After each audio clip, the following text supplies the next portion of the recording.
Évrard. Merci de vous préparer. Départ de minute en minute avec très prochainement donc Franck Vermeulen, la capitaine de route du VC Roubaix, Lille Métropole, deuxième de l'étoile de Bessèges l'an passé en 2012 derrière Jérôme Coppel. Il avait brillé également au chrono des nations Zerbier, bien encore dans la boucle de l'Artois, la classique Paris-Rouen. Voilà, c'est parti pour Franck Vermeulen. Au départ, donc Stéphane Denifle, voilà, qui appartient à l'équipe GAM Cycling Team, donc 5e du Grand Prix de Montréal, brillant autour de Limousin, autour d'Autriche, et sur le circuit de la Sarthe, Pays de Loire, il était 2e de l'étape des Avaloirs derrière Pierre Rolland, animé Pierre Rolland, donc avec porteur du dossard numéro 52 pour la formation Europcar, vainqueur à l'Alpe d'Huez, vainqueur à la Toussuire, circuit de la Sarthe, Pays de Loire. Il avait brillé également sur la classique normande Paris-Camembert, comptant pour la Coupe de France. PLU, surtout porté le maillot de meilleur jeune également sur les routes du Tour avec ses brillants succès obtenus à l'Alpe d'Huez et à la Toussuire. Pierre Rolland. Voilà, prochain départ, donc ce sera dans un peu moins d'une minute, mais bien évidemment, puisque nous accueillerons donc au départ de ce contre individuel, donc Jean-Christophe Perrault. Voilà, Jean-Christophe Perrault qui effectue sa rentrée sur le Tour Poitou-Charentes, malchanceux sur les routes du Tour. C'était lors du contre-la-montre entre Embrun et Chorges dans la reconnaissance, puis dans le final de l'étape. Nous rappelons qu'il avait terminé 4e du Tour Poitou-Charentes à 2 reprises, 2e du Tour méditerranéen, 2e de l'étape d'Annonay sur le Tour l'an passé, 3e au contre-la-montre du Col d'Aise. Il avait brillé au Tour méditerranéen, vainqueur au Montfaron, 3e de Paris-Nice, 10e du Mont Ventoux. Jean-Christophe Perrault, voilà, qui effectue sa rentrée. Il pourrait nous...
taille Amador, on va voir le temps. Réalisé 29 minutes et 25 secondes. Le maillot du Team Europcar. Voilà, donc Kevin Reza qui en termine maintenant. On va voir le temps réalisé par le poids 29 minutes et 33 secondes. 29-33 donc pour Kevin Reza. Qui en termine maintenant, c'est le meilleur temps, 27 minutes et 37 secondes. Le chrono vient de tomber, Thomas Vauclair. Meilleur temps, 27 minutes et 37 secondes. Michael Delage termine en 30 minutes et 49 secondes.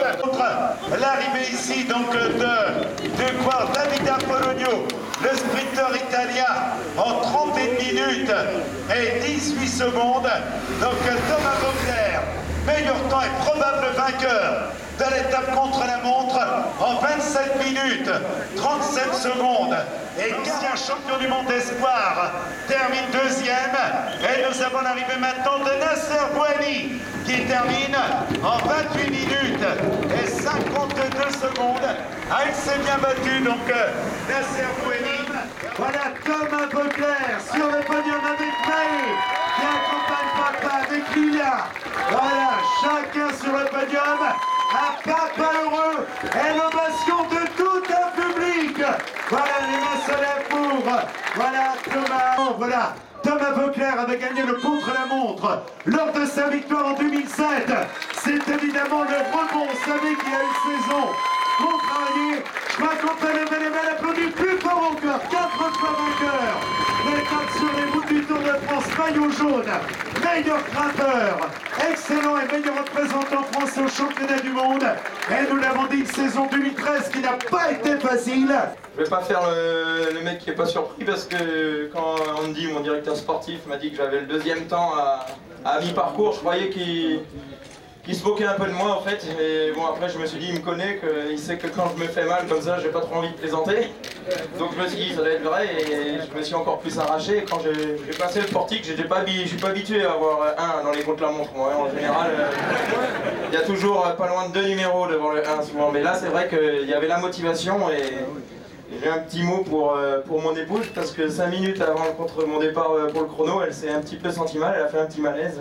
Et donc, bon, j'avais pas forcément, j'étais pas très bien dans ma tête, donc j'avais envie de vite en finir pour prendre de ses nouvelles et ça va mieux là. Et donc Lila va finir speakerine à la télévision, elle va animer des émissions parce qu'elle voulait prendre le micro. Espérons que ça va aller, qu'elle va pas nous faire un petit malaise bagal après cette victoire parce que elle est belle. Si finalement, si on fait un contre-la-montre du Tour de France sur le Tour Poitou-Charentes, tu serais dur à battre parce que tu en fais des belles performances sur cette épreuve. Bah ouais, je sais pas pourquoi, mais hier par exemple, j'en parlais avec les autres de l'équipe. Surtout les petits jeunes qui me prennent pour un vieux, je leur disais, moi j'ai déjà fait 4e à 30 secondes de Wiggins, ici j'ai déjà fait 10e en crevant de la roue avant il y a 2-3 ans. L'année dernière je fais 11, c'est vraiment une épreuve où c'est quasiment la seule épreuve où je fais des bons chronos. Aujourd'hui c'était un très bon, je suis vraiment surpris mais super content quoi. Super content parce que la saison... sans me cacher, je commençais à vraiment être bien, je suis tombé à l'Amstel Gold Race et je sais que j'avais vraiment une très bonne condition. Et après, finalement, malheureusement, mon année jusque-là s'était résumée à un beau mois de juin avec le Dauphiné, la route du Sud plus une étape.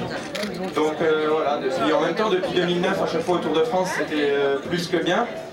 Donc forcément, j'avais un petit peu habitué tout le monde à ce que ça soit super, mais c'est que du sport et cette année, c'était moins bien. Donc j'avais envie de redresser un peu la barre d'ici la fin d'année. Aujourd'hui, je gagne, j'espère pas m'arrêter là. Eh ben, on espère.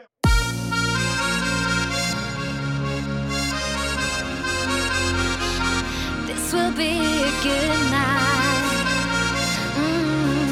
Yeah. Come and make me fly.